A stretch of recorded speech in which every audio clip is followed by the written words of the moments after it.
ML Sports Take here from Rosie's Corner. A little bit of a different schedule this week here on a Wednesday. And in fact, I'll be here on Wednesday starting in January. And of course, you can get down here for the Chicken and Biscuit Wednesday. They've got pizza, wings, pasta, and a heck of a lot more here at Rosie's Corner. Let's get into the LSU-Syracuse game from last night. I thought from the last probably 4 or 5 minutes in the first half and the entire second half, I thought it was Syracuse's best game of the basketball season. When you look at what they did across the board in all phases of the game, I thought it was terrific. Certainly losing those double-digit games in Maui to Gonzaga and Tennessee, you could see that Red Autry and the crew really put in a lot of practice time to fix a couple of big problems that they had out in Hawaii. One of them being rebounding, another one being free throws, and another one being just loose defense. And I understand that sometimes defense and sometimes rebounding, there's a few things that are going to fall through the cracks when you play a fast style and when you play against teams and you're trying to score, 75, 80 points, and you're not playing as much 2-3 zone, you're not playing as much half court, you're not slowing it down. But Syracuse was really, really good defensively, closing out on three-point shots. They played so well around that three-point area, actually, that they held LSU to 2 for 22 shooting. And that's unbelievable. You're not going to win anything in college basketball if you're shooting 2 for 22 from three-point line. I mean, it's just not going to happen. The other part was that Syracuse, in an ugly first half, Judah Mintz was able to get to the free throw line quite a bit, and he made a ton of free throws. In fact, there was quite a while there where he was potentially going to be challenging for the record with Hakeem Warwick's numbers there from years gone by, the single-game record for makes and attempts. He didn't quite get there, but boy, did he have a great game, 30-plus points, and put an LSU player on a poster last night as well.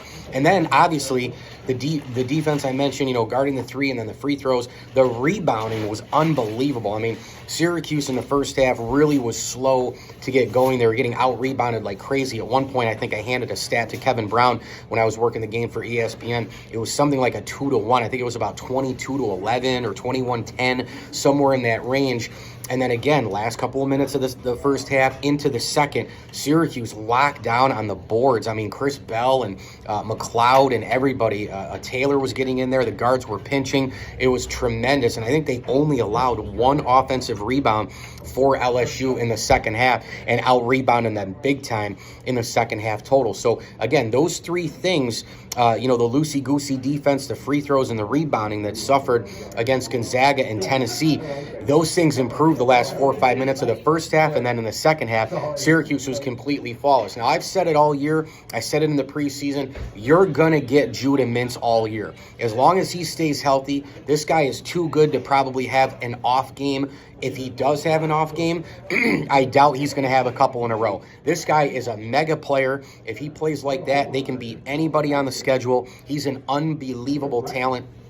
The decision-making has gotten better. He can fly to the rim. He's so quick defensively and offensively. He's phenomenal. I think across the board, I think the Cuse has got to get McLeod a little bit more energy.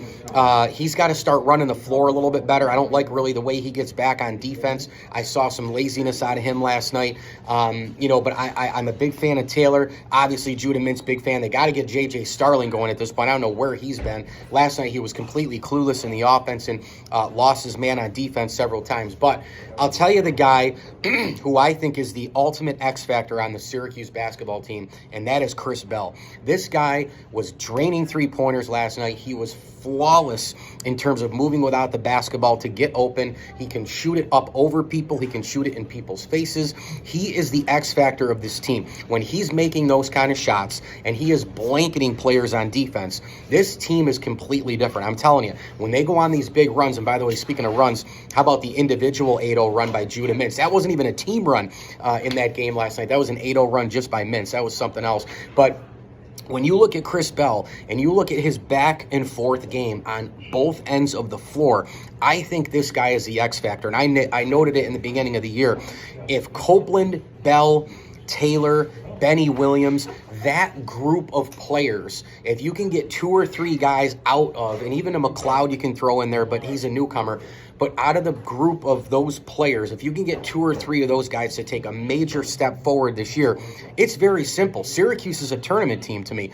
Chris Bell might be able to take care of 2 players by himself with his production, because last night showed that when he's doing it like that at both ends, the Cuse is going to be tough to stop. I didn't realize LSU was that bad, by the way, but you got to credit Syracuse. I mean, they were up by a few points in the first half, and they just completely pulled away against I don't know if they're a bad team, but they're certainly probably an average club.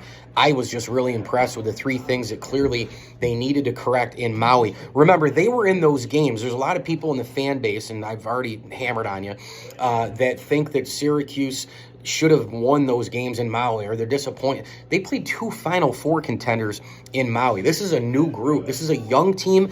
Sometimes you're young and elite, or you're young and raw, or you're young and you're going through a completely different era, and you're going through NIL and transfer portal. Well, guess what? You're doing all those things right now at Syracuse. This is the first year in almost 50 that Jim Boeheim hasn't been the head coach. You have a new coach. You have a new culture. Despite the fact that Red was on the staff with Jim, played for Jim, knows SU basketball, it's still his ways as a coach. There's still different things, different tendencies. Practices are different. They're playing man-to-man with the zone, so a lot of things are different. NIL, transfer portal, new guys coming back. It's just everybody's going through this world now of college basketball year in and year out. So they played two Final Four contenders, but like Gonzaga, they were there. I mean, they were within 6 points in that game. Tennessee, they were there until the floodgates opened with poor free throws and rebounding, and all of a sudden, a couple things go wrong at both ends. The next thing you know, you're down maybe 12-2 run. You're down 9-0 or 18-0 run or 18-9 run. Those things happen in college basketball. So I think when you're looking at this Syracuse team, you've got to be very, very pleased with what you saw at home last night in terms of running away, correcting the things that they played poorly with in Maui. Mike Lindsley with you here at Rosie's Corner, Route 11 in Burton, in front of the Burton Bridge. Make sure you stop by all day today for all the pizza wing combinations and, of course, your chicken and biscuits. They have mac and cheese and fish tomorrow and on Friday for your Fish Friday as well. Gift cards available for the holidays. And don't forget to try the Gold Fever wings, the Meatball Bomber, try the Turkey Club, the Chicken Philly. It's all here at Rosie's. The drinks, the sides, the chocolate milk, the chips for your sub on the side as well, and the desserts to go up front. All here at Rosie's Corner in Burton. Please like this video. Please subscribe to my channel. And as I always tell you, enjoy the games.